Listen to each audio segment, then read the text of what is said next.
Praise the lord. యేసుక్రీస్తు వారి శ్రేష్టమైన నామమునకు మహిమ కలుగునుగాక. ఈ దినకాలపు ఆశీర్వాదపు లేఖనం యెషయా గ్రంథము 12వ అధ్యాయము 2వ వచనము.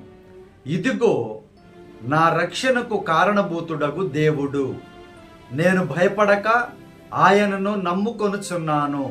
యెహోవా, యెహోవాయే నా బలము, ఆయనే నా కీర్తనకు ఆస్పదము, ఆయనే నా రక్షణకు ఆధారమాయను.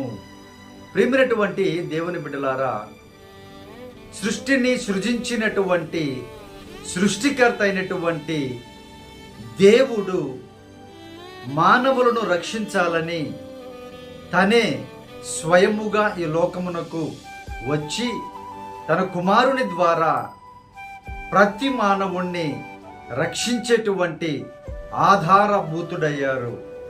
మరి ఆయన